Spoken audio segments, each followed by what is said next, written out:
வெள்ளிக்கிழமை காலையில 5:10க்கெல்லாம் எனக்கு டே ஸ்டார்ட் ஆயிருச்சு. மார்னிங் 6:00 மேல தான் எப்பவும் எந்திரிப்பேன். அதுவும் ஹாலிடேனாலே சொல்லவே வேணாம். கொஞ்சம் லேட்டாவே தான் ஆகும்.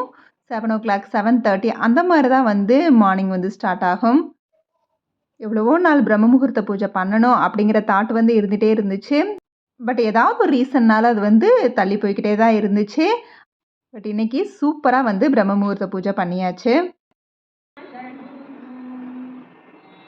திருக்கேள்வா மங்களங்கள் பொழிபவனே பொழிபவனே பெருகினியே சீனிவாசா வெங்கடமா மங்களங்கள் திருக்கேள்வா மங்களங்கள் பொழிபவனே பொழிபவனே பெருகினியே ஃபஸ்ட் டைம் இந்த மாதிரி ஏர்லி மார்னிங் எந்திரிச்சு இந்த மாதிரி பூஜை ஸ்டார்ட் பண்ணுறது ரொம்பவே வந்து ப்ளசண்ட்டாக இருந்துச்சு. அதுவும் இந்த மாதிரி டிவோஷனல் சாங்ஸ் கேட்குறப்ப இன்னுமே ரொம்ப வந்து மனசு ரிலாக்ஸாக இருந்துச்சுன்னே சொல்லலாம். பட் ஃபஸ்ட்டே இந்த பூஜை வந்து ஸ்டார்ட் பண்ணுறதுனால கொஞ்சம் எழுந்திரிக்கிறதுக்குமே எனக்கு கொஞ்சம் லேட் ஆயிருச்சு. அதனால் 5:40க்கு தான் என்னால் இன்றைக்கி வந்து பூஜை பண்ண முடிஞ்சிச்சு. அதுவும் முதவே வந்து ப்ரிப்பேர்டாக வச்சுருந்ததுனால எனக்கு பூஜை பண்ணவும் கொஞ்சம் ஈஸியாகவே தான் இருந்துச்சு. எல்லாமே வந்து ப்ராப்பராக ரெடி பண்ணி தான் வச்சுருந்தேன். ஸோ அதனால் மார்னிங் பூஜை வந்து ஒரு 5:40க்கெலாம் வந்து ஸ்டார்ட் பண்ணிட்டேன். பூஜைங்கிறது ஸ்பெஷலாக எதுவுமே தனியாக வந்து பண்ணலை. எப்பவும் நம்ம பண்ணுற சாதாரண நாட்களில் நம்ம எப்படி பூஜை பண்ணுவோமோ அதே இதுதான். என்ன இயர்லியராக வந்து இதை பண்ணுறோம். பட் இன்னுமே கொஞ்சம் இயர்லியராக பண்ணணும்னு ஆசைப்பட்டேன். பட் என்னால் இன்றைக்கி வந்து ஃபஸ்ட் டேங்கிறதுனால எழுந்திரிக்க கொஞ்சம் லேட் ஆயிடுச்சு. இயர்லியராக எந்திரிக்கிறதுனால மைண்ட் மட்டும் ரிலாக்ஸ்டாக இல்லை, வீட்டோட வேலைகளுமே ரிலாக்ஸ்டாக வந்து பண்ண முடிஞ்சிச்சு. நிறைய டைம் இருக்கிற மாதிரி இருந்துச்சு. ஸோ இன்றைக்கி டேவே வந்து ரொம்பவே ப்ளசண்ட்டாக பாசிட்டிவ் வைபோடு வந்து போன மாதிரி இருந்துச்சு. பூஜை முடித்ததுமே ஃபஸ்ட் ரொட்டீனாக வந்து எடுத்துக்கிட்டது சோம்பு சீரக வாட்டர் தான். நைட்டே வந்து சோக் பண்ணிடுவேன். காலையில் அதை கொதிக்க வச்சு அந்த தண்ணியை தான் குடிச்சுக்குவேன். அதுக்கப்புறம் மாவு அரைக்கிறதுக்காக அரிசி வந்து ஊற போட்டுட்டோம்னா ஒரு 10:30, 11:00 மேலே வந்து மாவு அரைச்சி வச்சுக்கலாம் அப்படிங்கிறதுக்காக வந்து அரிசியையும் வந்து ஊற வச்சாச்சு. ஒரு 20 மினிட்ஸ் அப்படியே மேலே போய் வாக் பண்ணிவிட்டு அதுக்கப்புறமா வந்து தான் வேலைகளை வந்து ஸ்டார்ட் பண்ணேன். டிஃபனாக திணை பொங்கல் தான் செஞ்சுருந்தேன். எப்போ வந்து சிறுதானியத்தில் பொங்கல் செய்ய ஆரம்பித்தோமோ அப்போ இருந்தே வந்து பச்சரிசி பொங்கல் ரொம்ப ரேராக தான் செய்கிறது. சிறுதானிய பொங்கலே ரொம்ப டேஸ்ட்டாக இருக்குது பச்சரிசியை விட. அதனால் திணை பொங்கல், சாமை பொங்கல் அப்படின்னு மாற்றி மாற்றி வந்து செஞ்சுக்கிறது. முளைக்கட்டுறதுக்காக நைட்டே பாசிப்பருப்பை வந்து போட்டு வச்சுருந்தேன். நல்லாவே முளைக்கட்டி வந்துருச்சு. இந்த வட்டம் கொஞ்சம் அதிகமாகவே வந்து சோக் பண்ணி வச்சுருந்தேன். ஸோ நல்லாவே முளைக்கட்டி வந்துருச்சு. அதனால் ஒரு பெரிய டப்பாவில் வந்து ஸ்டோர் பண்ணி வச்சுட்டு இப்போ சாப்பிட்றதுக்கு அளவாக வெளியில் வச்சுட்டேன். இது ஒரு 4 or 5 டேஸ் வந்து நல்லா தான் இருக்கும். டெய்லி மார்னிங் நம்ம வீட்டில் பிரேக்ஃபாஸ்ட்டோட கண்டிப்பாக இந்த முளைக்கட்டின பாசிப்பயிரையும் எடுத்துக்குவோம். இது வந்து நான் மட்டும் சாப்பிட்றதில்ல, வீட்டில் இருக்க எல்லாத்துக்குமே இந்த பழக்கத்தை வந்து பழக்கியாச்சு. சிறுதானியத்தில் எந்த ரெசிபி செய்கிறதா இருந்தாலும் கண்டிப்பாக சிறுதானியத்தை கொஞ்ச நேரமாவது ஊற வச்சிடணும். அந்த மாதிரி பொங்கல் செய்கிறதுக்கு ஒரு 20 நிமிஷத்துக்கு முன்னாடியே வந்து திணையை வந்து ஊற வச்சிட்டேன். 3 times 4 டைம்ஸாவது சிறுதானியத்தை நல்லா வந்து வாஷ் பண்ணணும். அந்த மாதிரி வாஷ் பண்ணிட்டு தான் ஊற வச்சுருக்கிறேன். பச்சரிசி பொங்கல்னால் நான் எப்போவும் பாசி பருப்பில் தான் சாம்பார் வைப்பேன். ஆனால் இந்த மாதிரி சிறுதானிய பொங்கலுக்கு வந்து துவரம் பருப்பில் குக்கர்லேயே வந்து சாம்பார் ரெடி பண்ணிடுவேன். அதனால் வேலையும் எனக்கு குயிக்காக இருக்குது.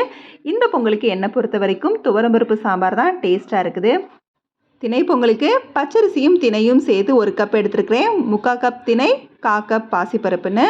பாசிப்பருப்பை நல்லா வறுத்துட்டு நம்ம ஊற வச்சுருந்த திணையும் அதோடு சேர்த்து 1 கப்புக்கு 3/4 கப் அளவு தண்ணி ஊற்றி உப்பு போட்டு நல்லா கொதிக்க வச்சதுக்கப்புறம் மூடி வச்சு மீடியம் ஃப்ளேமில் வச்சு 3 விசில் விட்டு ஸ்டவ்வை ஆஃப் பண்ணிக்கலாம்.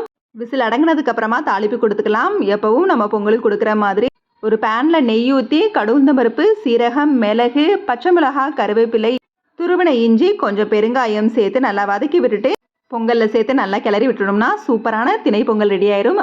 பொங்கலுங்கிறதுனால செஞ்சு முடித்த உடனே சுட சுட சாப்பிட்டாச்சு.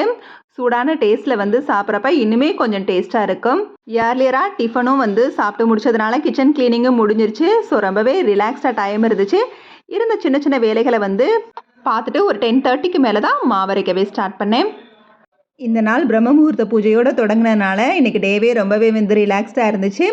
அதிகாலையில் 6 மணிக்குள்ளே செய்கிற பூஜைக்கு அவ்வளவு பலன் இருக்குது, சக்தி இருக்குது. இதை வந்து நீங்கள் கடவுளாக எடுத்துக்கிட்டாலும் சரி, பிரபஞ்சத்துக்கிட்ட பேசுகிற மாதிரி எடுத்துக்கிட்டாலும் சரி, எந்த சக்தியாக இருந்தாலும் நீங்கள் முழு மனதோட அந்த நேரத்தில் வந்து பிரார்த்தனை செய்யும்போது உண்மையிலேயே அது நிறைய விஷயங்களை வந்து நம்மளுக்கு நடத்தி கொடுக்கும். ஆனால் நம்ம செய்கிற பூஜையில் வந்து எந்த ஒரு சந்தேகமுமே நம்மளுக்கு இருக்கக்கூடாது. கண்டிப்பாக எல்லா விஷயங்களையும் நடந்துருச்சுங்கிற மாதிரி தான் அந்த இமேஜினேஷனில் தான் உங்களோட ப்ரேயர்ஸ் வந்து இருக்கணும். இமேஜினேஷன்னா அந்த கற்பனை வந்து உண்மையிலே எல்லாமே நடந்து முடிஞ்சிச்சு ரொம்ப நன்றி அப்படிங்கிற மாதிரி நன்றி சொல்கிற விதமான ஒரு ப்ரேயர்ஸாக தான் இருக்கணுமே தவிர்த்து ஒரு சந்தேகத்தோடு இதை நீங்கள் எனக்கு நடத்தி கொடுக்குறீங்களா, இது செஞ்சு முடிச்சிருவீங்களா அப்படின்னு அந்த ஃபுல் டே அந்த ப்ரேயர்ஸை வந்து ஃபுல் டே நினச்சிக்கிட்டே இருக்க வேணாம். காலையில் எழுந்ததுமே தேவர்கள்கிட்ட அதாவது கடவுள்கிட்ட நம்மளோட பிரார்த்தனைகளை ஒப்படைச்சிட்டு நம்ம வந்து ரிலாக்ஸ்டாக இருந்துக்கலாம். இது மூலயமா நம்மளுக்கு நிறைய பாசிட்டிவ் வைபும் வந்து கிடைக்கும். கண்டிப்பாக ரொம்பவே ஒரு புதுவித நம்பிக்கையும் வந்து பிறக்கும்னே சொல்லலாம். ஒரு எழுந்ததும் இதை ஒரு பிரார்த்தனையாக செய்யாமல் இதெல்லாம் எனக்கு செஞ்சு கொடுத்துட்டீங்க இதுக்கு ரொம்ப நன்றி அப்படிங்கிற மாதிரி ஒரு நேர்மறை எண்ணத்தோடு உங்களோட பிரார்த்தனைகள் இருக்கணும். இந்த பூஜையை கண்டிப்பாக நீங்கள் மூட நம்பிக்கைன்னு மட்டும் நினைக்காதீங்க. அவ்வளவு சக்தி இருக்குது இந்த பூஜைக்கு.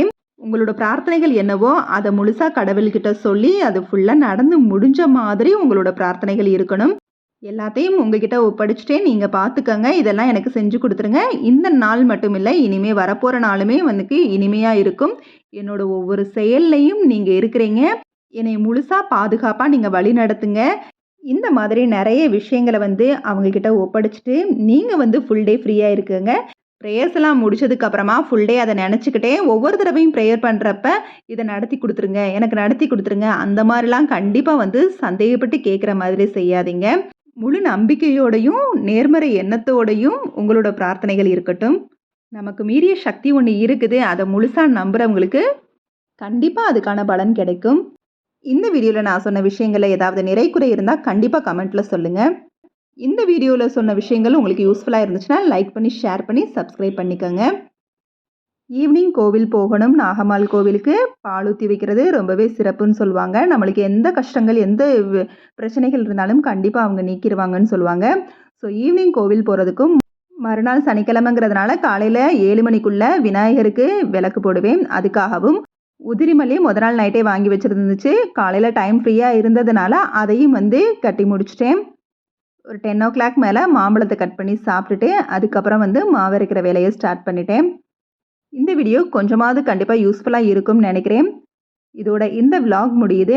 இந்த வீடியோ பிடிச்சிருந்துச்சுன்னா லைக் பண்ணி ஷேர் பண்ணி கமெண்ட் பண்ணுங்கள். மறக்காமல் நம்ம சேனலை சப்ஸ்கிரைப் பண்ணுங்கள். இந்த வீடியோ கண்டிப்பாக நம்மளுக்கு மீறி சக்தி இருக்குதுன்னு நம்புகிறவங்களுக்கும் கடவுள் பக்தி உள்ளவங்களுக்குந்தாக தான் நான் வந்து சொல்கிறேன். மற்றபடி யாரையும் வந்து இது செய்யணும் அது செய்யணும் அப்படிங்கிற மாதிரி வந்து வற்புறுத்தி எதுவுமே நான் சொல்லலை. ஸோ இதுதான் உண்மை, இது பொய் அப்படிங்கிற மாதிரி எந்த விஷயத்தையும் நான் ஷேர் பண்ணவும் இல்லை. எனக்கு தெரிஞ்ச சில விஷயங்களையும் உங்ககிட்ட வந்து நான் இதில் ஷேர் பண்ணேன். இந்த மாதிரி சில யூஸ்ஃபுல்லான ஏதோ எனக்கு தெரிஞ்ச விஷயங்களை வந்து உங்ககிட்ட ஷேர் பண்ணுறதுக்கு உங்களோட சப்போர்ட் எனக்கு ரொம்பவே முக்கியம். அதனால் எனக்கு லைக் பண்ணி என்கரேஜ் பண்ணுங்கள். தேங்க்ஸ் ஃபார் வாட்சிங்.